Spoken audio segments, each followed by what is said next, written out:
안녕하세요, 꽈트로박입니다. 오늘은 저번에 ES랑 같이 찍으신 분 있잖아요, 전국 RP왕, 그분을 또 모셔보게 됐습니다. 요번에 저희 가장 핫한 차 Q5와 일본에서 내수해, 일본 같은 경우는 렉서스가 ES보다는 NX가 더 인기가 더 많다고 합니다. 그리고 아예 아니면 LS로 가든가. 일본에 판매된 엑서스의 반은 NX입니다. 이렇게 보다 보면 얘가 엄청 싸 보이죠. 할인이 없다 하더라도 NX가 더 매력적으로 보이는 거예요. ES는 오히려 인기가 좀 덜하다고 하더라고요. 근데 우리나라는 ES가 더 인기가 많은 거고, 여하튼 제가 한번 렉서스 모셔보겠습니다. 오시죠. 렉서스엔 꽈트로박. 우리가 모든 게 증거가 필요하잖아요. 그때 제가 전국 RP 왕이라고 말씀드렸지 않습니까? 믿음이 가시죠? 네. 그럼 요번에 뭐 저번 영상에 찍고 나서 좀 많이 좀 문의가 왔나요? 예, 문의 많이 해주셨어요. 네. 어차피 일본 차 같은 경우는 할인율이 뭐 그렇게 크지가 않으시니까 이왕이면 친절하고 오래 있을 친구들, 그 친구들한테 구매하시는 게 전 제일 좋다 생각합니다. 한번 이제 NX 보시죠. Representatives are waiting for your call and can answer all your questions. 대리님, 이게 NX가 지금 갖고 온 게 예전에는 NX가 200T도 있었고 가솔린 모델도 있었고, 그 다음에 현재는 다 하이브리드로 다 바뀌었잖아요. 지금 가져오신 거는 어떤 모델인가요? 350 혹은 450이라는 이름으로 바뀌었고요. 네네. 350은 일반 하이브리드, 네. 이제 450은 플러그인 하이브리드라는 이름으로 바뀌었습니다. 그럼 450 같은 경우는 2.4 엔진이 들어가는 건가요? 아니면? 같은 2500cc 엔진인데, 네. 오늘 갖고 온 거는 350 모델 중에서도 네. 프리미엄이라는 모델을 프리미엄 모델인 차량이고요. 네. 가격은 6,740만 원입니다. 그럼 프리미엄 모델하고 이것도 럭셔리랑 프리미엄 그렇게 나눠지나요?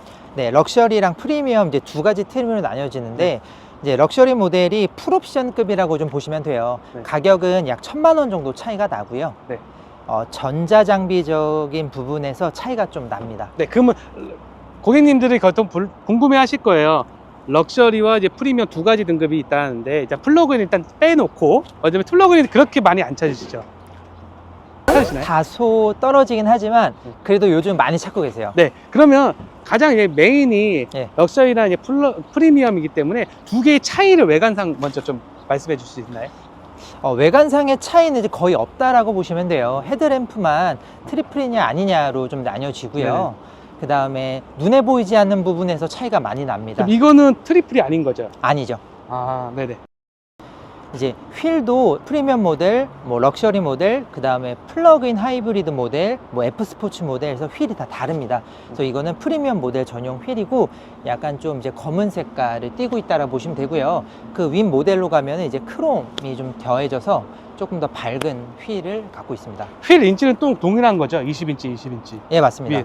보시면 이 차 같은 경우도 렉서스의 일본 차 치고는 휠이 큽니다. 보시면 23550R20. 자, 이거는 23년식인데 24년식하고 23년식하고 차이는 없습니다. 할인율 24년식, 24년식 동일하게 가요. 그럼 24년식이 뭐가 달라지냐? 지금 가지고 온 건 23년식 컴포트인데 24년식도 다 똑같습니다. 틀려진 거는 프리미엄 모델이 휠이 바뀌었어요. 지금 이 컴포트 휠은 24년식도 동일한 디자인으로 들어가고요. 그리고 24년식은 제가 사진으로 남길게요. 예전에 스포트백 쿠페형 있죠? 쿠페형 모델의 프리미엄에 들어갔던 휠이 스포츠 휠이거든요. 그게 이젠 일반 모델에서도, 일반 디자인 모델에도 프리미엄 모델에 들어간다. 인치는 똑같습니다. 렉서스엔 꽈트로박. 시스템 총 출력으로 250마력 정도 되고요. 토크도 25토크 정도 나온다고 보시면 됩니다. 가장 중요한 연비는 얼마 정도? 기본적으로 매뉴얼에 있는 복합 연비는 14km 정도 나오는데, 저희가 주행의 습관에 따라서, 도로 상황에 따라서 뭐 18, 19도 나올 수도 있고요. 평균적으로 14, 15 정도 나온다고 보시면 됩니다. 네, 그때도 말씀드렸지만 하이브리드 차량은 냉각수가 두 개입니다. 하나는 배터리를 식혀주는 순행식 냉각식, 하나는 엔진을 식혀주는 냉각식 버튼이고, 과거의 NX는 뭐 드라이브 샤프트가 있어서 이제 일반적인 SUV처럼 이제 후륜을 돌렸지만,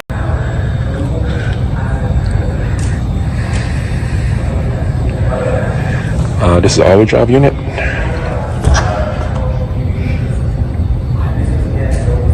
지금 모터가 따로 들어가죠, 뒤에. 그러니까 중간에 이제 축 같은 게 없고 앞에 모터와 뒤에 모터, 그렇게. 그럼 어떻게 보면 모터가 총 3개 들어가는 거네요, 어떻게 보면. High-speed driving in all-electric mode. Finally, if equipped, Prime plug-in hybrid EVs use motor generator rear when driving in all-electric mode. 그렇죠. 직병연식 모터가 2개 들어가고 뒤에 모터가 하나 들어가는데 뒤에 모터가 제가 알기로는 조금 저는 예전 과거 도요타 다닐 때의 느낌을 알기 때문에 예전에는 뒤에 모터가 한 50마력 정도였다고 저는 프리우스 때 배웠기 때문에 지금은 아마 이거는 더 높은 마력이 들어갈 것 같지만 뒤에 그 모터 같은 경우는 도움을 주는 거지 오프로드에서 그 성능을 주파라고 보기에는 조금 힘든 건 있습니다. Toyota engineers simply add an additional third motor generator directly to the rear, right in between the wheels. 보시는 엔진은 265마력 45TFSI고요. 그리고 토크는 37.7, 최고 속도는 210km. 제로백은 뭐 크게 의미는 없지만 그래도 6초대 초반, 6.1초 나옵니다. 그리고 에스트로닉 7단 미션 들어가고 있고요. 연비는 10.2km, 연료 탱크는 73리터. 그리고 아우디가 자랑하는 5링크, 멀티링크 서스펜션이 들어가고 있습니다. 이 차는 렉서스와 다르게 미션이 다 뒤로 있고요. 뒤에 디퍼런셜 케이스도 쭉 뒤로 들어가 있습니다. 근데 렉서스는 근데 뒤에 이제 드라이브 샤프트가 없고 돌아가는 드라이브 샤프트가 없고 뒤에 모터가 따로 한 50마력 정도 되는 따로 모터가 들어가고 그렇게 사륜 E4라고 하죠.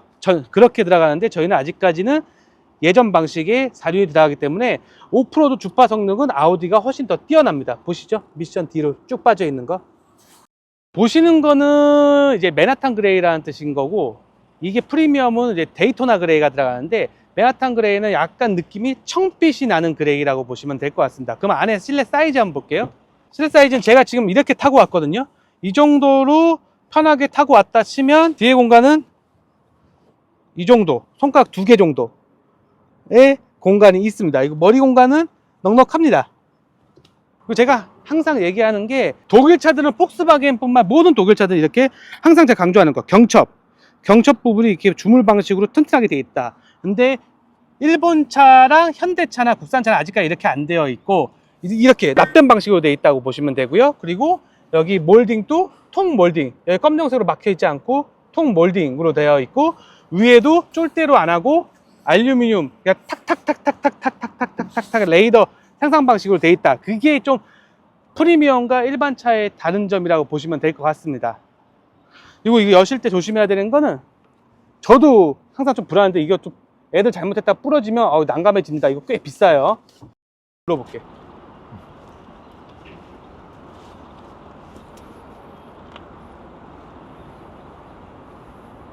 자, 대리님 그러면 실내는 위에 등급이랑 뭔 차이가 있나요?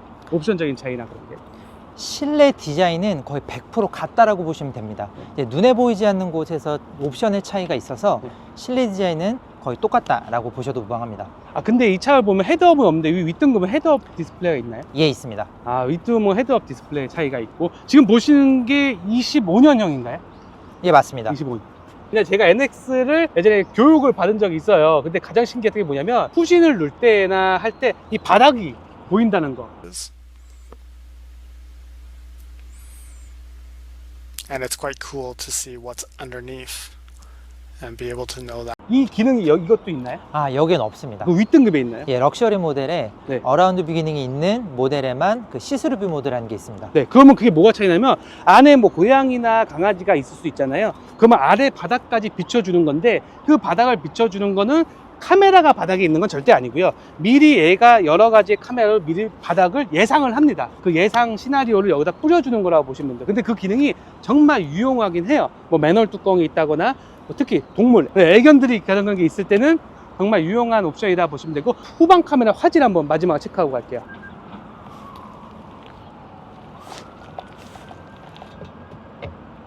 근데 저희 Q5랑 후방 카메라 화질은 그냥 별반 다를 게 없다. 그걸 좀 말씀드리고 싶네요. 내비게이션은 아틀란 밸브 쓰기 때문에 독일차 그러니까 아우디보다 좋다는 게 아니고 독일차보다 좋은 겁니다. 독일 내비는 독일 현지에서 만들기 때문에 이렇게 국산 내비게이션만큼의 디테일하진 않아요. 네. 그러면 이제 자리를 한번 해볼게요. 제가 이제 188cm의 뚱뚱한 아저씨잖아요. 그러면 아까 저기 같은 경우 손가락 2개 정도 차이 났었는데 제가 한 이 정도 탔다고 생각하면 이것도 동일합니다. 손가락 2개 차이라고 동일하다고 보시면 되고요. 그리고 이 렉서스가 요즘 새로 하는 게 보시면 이런 예전처럼 이제 방식이 이런 게 아니고 이렇게 누르면 열려지는 거죠. 예, 맞습니다. 자, 트렁크 뒤에 디자인 느낌은 이렇고요. 보시면 열다 보면 전동 트렁크가 들어가는 동일합니다. 그러면 렉서스도 얼마 정도 사이즈가 되는지, 제가 왜 이걸로 하는 거냐면 골프를 치시는 분도 요즘 많아졌지만 골프를 안 치시는 분이 훨씬 더 많습니다. 그렇기 때문에 제가 우산으로 한번 비교해 드리는 거고요. 보시면 사이즈가 조금 작고 옆으로 봤을 때는 동일합니다. 보시면 거의 동일합니다. 우산 이렇게 하고 이 정도 남다 보시면 되고요. 세로로 봤을 때는 우산이 딱 들어가는 사이즈, 장우산이 딱 들어가는 사이즈 정도라고 보시면 될 것 같습니다. 그리고 안에 실내에는 이건 우퍼, 스피커나 타이어 수리키도 들어있는데 이건 딱히 별다를 건 없습니다. 그러니까 폭은 Q5랑 비슷한데 안쪽의 깊이는 한 이 정도가 NX가 좀 작은 건 있습니다. 열어보면 이런 수납은 참 잘 되어 있는 것 같아요. 우리는 위에 트렁크 덮개 자체가 안에다 수납을 하기가 좀 힘든데 이건 수납을 할 수 있게끔 다 트렁크 덮개가 있고. 이건 뭔가요? 여기 이제 배터리가 있습니다. 아, 배터리. 예. 뒷자리 폴딩도 다 되는 거죠? 네, 됩니다. 네. 그리고 이 높낮이 조절도 다 네. 세팅도 다 되는 거죠? 예. 보통 높낮이 조절은 전동 트렁크 있는 차들은 보면요, 이렇게 높이 조절 딱 하고 이거를 길게 보통 눌러주시면 띠띠띠띠 하고 세팅이 됩니다. 이거는 거의 대부분이 다 공통 사항이라고 보시면 될 것 같아요. 길이 같은 경우는 NX가 전장이 1670 맞나요? 4660이고요. 4660. 예. 예, 전장이 4660, 저희는 4680, 저희가 20cm 정도, 2cm 정도 좀 길다고 보시면 되고요. 전고 같은 경우는 1670입니다. 네, 1670, 저희는 1665. 그래서 렉서스가 높이는 조금 더 높다고 보시면 될 것 같고요. 그 전폭 같은 경우는 렉서스는 전폭이 얼마나 정도 되죠? 1865입니다. 전폭이 렉서스는 1865, 우리가 1895, 3cm 정도. 그래서 Q5가 조금 더 넓다고 보시면 될 것 같습니다. 하이브리드 역사는 예전에 제가 그 전에 영상도 했지만 독일 포르쉐 박사가 먼저 했지만 시판 정도는 도요타가 훨씬 빠릅니다. 1997년도 프리우스를 시작해서 2005년도 하이랜더 하이브리드, 그리고 2015년 라브4 하이브리드. 근데 라브4랑 NX랑 거의 같은 프레임이에요. 근데 더 고급스럽게 만들면 NX가 되는 거고, 일반 평범하게 만들면 그게 되는 거고, 도요타 같은 경우는 아발론이라는 차가 있어요. 아발론의 고급 버전이 ES라고 보시면 되고, 어쨌든 같은 회사니까 프레임 같이 공유를 합니다. 우리가 폭스바겐이랑 같이 소형차는 공유하는 것처럼 그런 거라고 보는데, 하이브리드 같은 경우는 확실히 도요타, 혼다, 일본 브랜드가 강세긴 합니다. 왜냐면 거의 특허가 많이 물려 있고 하다 보니까. 근데 지금 현재 NX 같은 경우는 뭐 예. 가격 대비 좀 괜찮나요? 아직도 렉서스는 할인은 없는 거죠? 맞습니다. 네. 그러니까 할인이 없을 거면 친절하고 오래 다닐 직원한테 사시는 게 나아요. 네. 그리고 저희는 할인 있지 당연히. 많습니다. 이걸 얘기하면 안 돼요. 이걸 얘기하면 또 제재가 들어오고 하니까. 지금 보신 건 23년식이지만 23년식은 끝났어요. 땡처리 끝났고 24년식을 하는데 25년식도 뭐 풀체인지가 되긴 합니다. 근데 우리나라는 아마 내년 하반기 정도에 들어올 예상이고요. 그 영상도 어디가 많이 바뀌었나 보여드릴게요. 보통 1열 쪽이 많이 바뀌어요. 모니터가 확 바뀌고.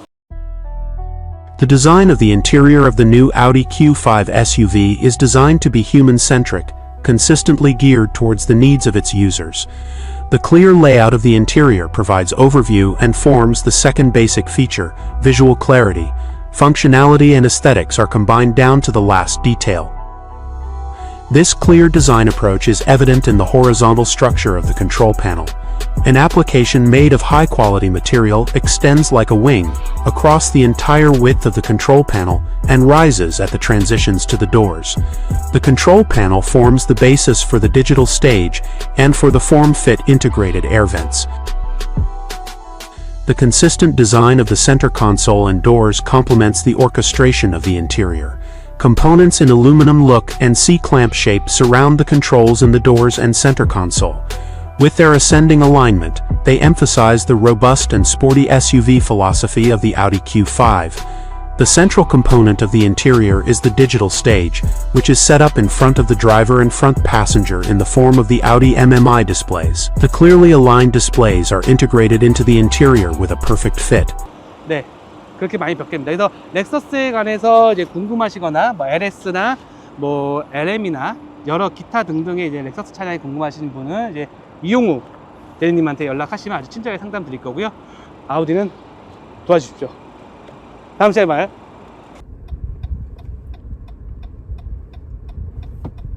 이게 에너지의 흐름은 뭐 뻔히 다 아셔서 궁금하지는 않으실 거예요. 이게 뒤에 모터가 제가 추가 자료로 열리겠지만 예전에 얘네도 드라이브 샤프트가 뒤에 쭉 뒤로 갔었습니다. 근데 그게 빠지면서 이 후륜 모터가 들어가는데, 후륜 모터가 다시 한번 말씀드리지만 그게 5% 성능은 좋지는 않아요. 왜냐면 처음에 출발할 때나 고속일 때나 차가 미끄러질 때 이제 간헐적으로 들어간다고 보시면 되고요. 거의 봐봐요. 저 언덕인데도 뒤에 구동이 안 가잖아요. 앞에 땡김으로만 가잖아요. 뒤에 모터는 50마력 이상이 잘 안 가는 편이라고 보시면 될 것 같아요. 500m 전방에 지금 언덕 구바인데도 뒤에 바퀴에 구동이 안 갑니다. 급가속을 해도 안 가요. 네. 그러니까 보조 역할이지 정통 4륜 역할은 아니라고 보시면 돼요. 제가 이거를 계속 상황에 따라서 보여드릴게요. 지금은 이제 회생제동 에너지 흐름대로 이렇게 가는 건데, 이건 너무 많이 보셨으니까 그래서 AW 타입으로 계속 보시죠. 지금 급가속을 눌렀거든요.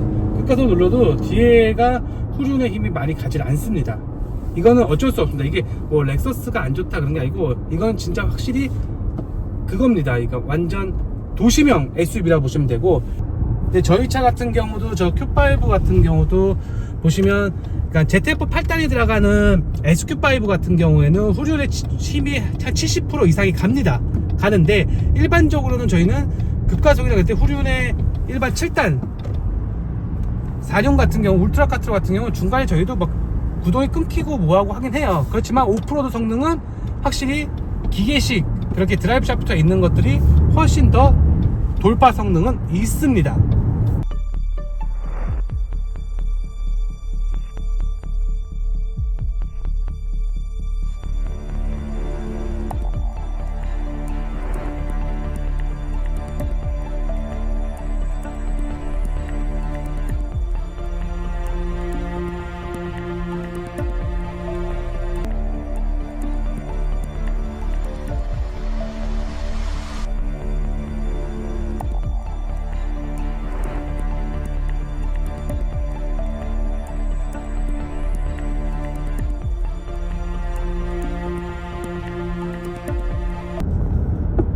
저희 차 보면 이게 Q5부터는 아우디 플랫폼에서 저게 마칸까지 가는 플랫폼이거든요. 근데 Q3는 폭스바겐 플랫폼이고, 보시면 아래가 타이어를 받쳐주는 저 암 부분이 다 알루미늄 되어 있죠. 알루미늄 사용 빈도가 거의 차체에서 거의 70%, 80%까지 가는 차가 이제 아우디 플랫폼이라고 보시면 됩니다.